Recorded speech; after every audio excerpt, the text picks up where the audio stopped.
Vegetarianism in Religion, the Prohibition of Animal Flesh Eating. Part 7 of 9. Hinduism. You must not use your God-given body for killing God's creatures, whether they are human, animal, or whatever. Yajurveda. By not killing any living being, one becomes fit for salvation. Manusmriti. The purchaser of flesh performs himsa by his wealth. He who eats flesh does so by enjoying its taste. The killer does himsa by actually tying and killing the animal. Thus there are 3 forms of killing. He who brings flesh or sends for it, he who cuts off the limbs of an animal, and he who purchases, sells, or cooks flesh and eats it. All of these are to be considered meat eaters. Himsa means violence. Mahabharata Anusasana Parva. He who desires to attain supreme peace should on no account eat the flesh of any animal in the world. Mahabharata Anushasana Parva. Flesh cannot be obtained without killing creatures, and heaven cannot be attained if creatures are killed. Therefore, flesh should be discarded. Manusmriti. He who gives counsel or order to kill, he who cuts off any limb, he who actually puts an animal to death, the purchaser of flesh, and he who eats flesh. All of these are to be called as killers. Manusmriti. That creature whose flesh I eat in this world would eat mine in the next world. Manusmriti. Meat eaters take repeated births in various wombs and are put every time to unnatural death through forcible suffocation. After every death, they go to the Kumvikpak, hell, where they are baked on fire. Mahabharata Anushasana Parva.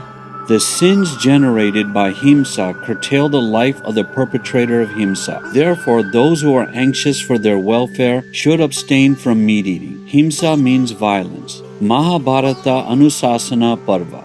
Those who for their personal pleasure take the life of harmless creatures do not attain happiness in this life or in the life hereafter.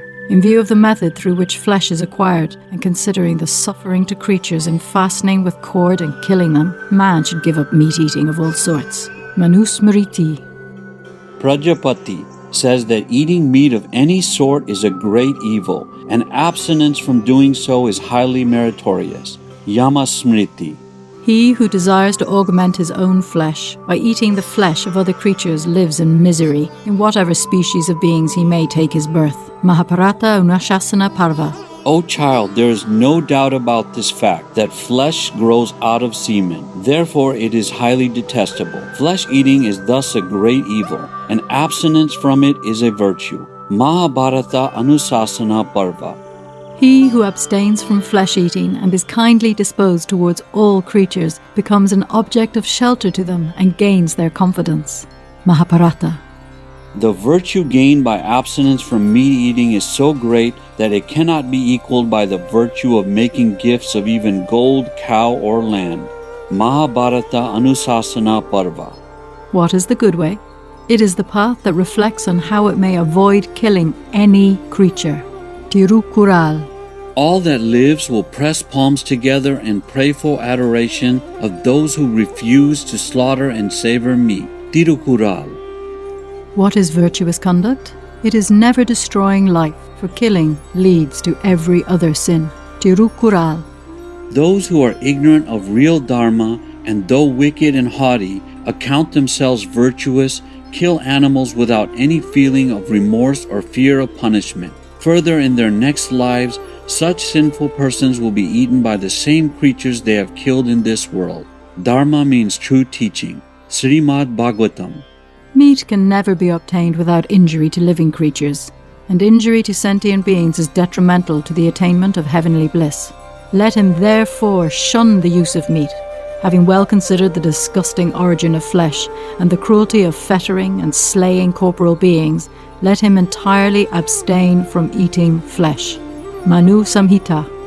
He who permits the slaughter of an animal, he who cuts it up, he who kills it, he who buys or sells meat, he who cooks it, he who serves it up, and he who eats it must all be considered as the slayers of the animal. There is no greater sinner than that man who seeks to increase the bulk of his own flesh by the flesh of other beings.